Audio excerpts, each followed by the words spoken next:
Hi, it's Donna, half of the Gourmet or Good Enough team. Today I'm going to show you how to make gnocchi, those pillowy, soft yet chewy dumplings that are usually made out of potato.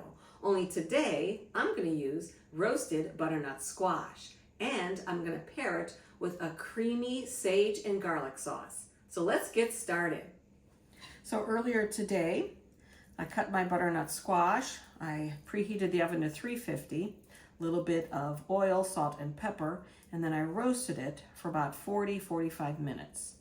Now I'm just scraping all the squash from the peel. And I have about, maybe a little over half cup of ricotta cheese. You want to salt and pepper. So I like a lot of pepper. A little bit of salt. I have 3 egg yolk that I had from another recipe, and I want to get rid of them, so I'm going to add all 3 of them in there. But if you're going to do this at home, 1 egg is fine. I'm going to add a little bit of grated nutmeg, one of my favorite spices with butternut squash. Now we have to add our flour, and we only want to add it a little at a time. So just keep adding flour and working it into the dough till it becomes pliable. And how much you need is totally dependent on how moist your squash is. And you know, of course I used 3 eggs, so that's a lot of moisture. Put this out on a floured work surface, and then we're going to knead it. I love glass bowls to show you, but gosh darn, they're heavy. All right, let's get this out. There we go.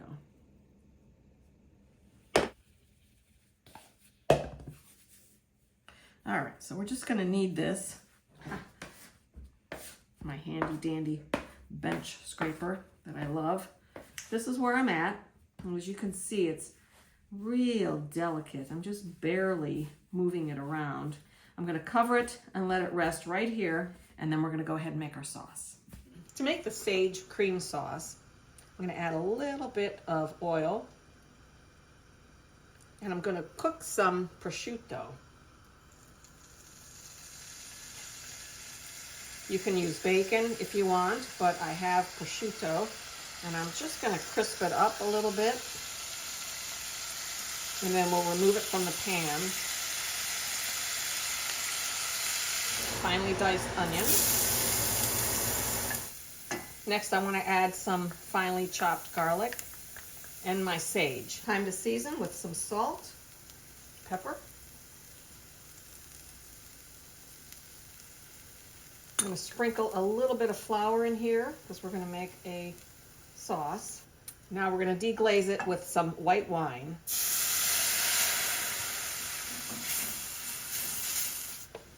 Next, we're going to pour in some chicken stock. Okay, our sauce has come to a boil and it's thickened. So now we can shut it off. Stir in our cream. And our sauce is done. Our dough has rested, and look how beautiful that looks. We're only going to use a little bit at a time.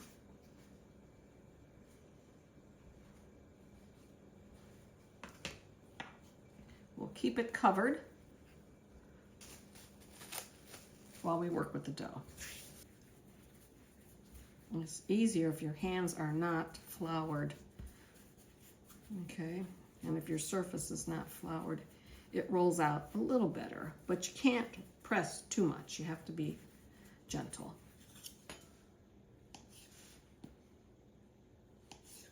Take about a ½ inch. Perfection. Show you that again.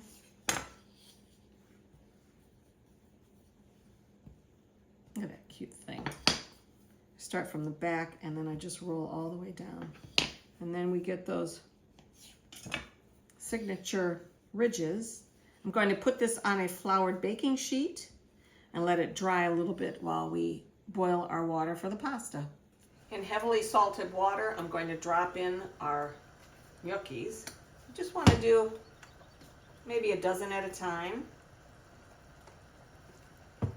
We're going to let them rise to the surface and then cook for an additional 3 to 5 minutes. Okay, let's plate this up. My noodles have risen. I've let them cook for a little bit. So we'll let them sit there a moment.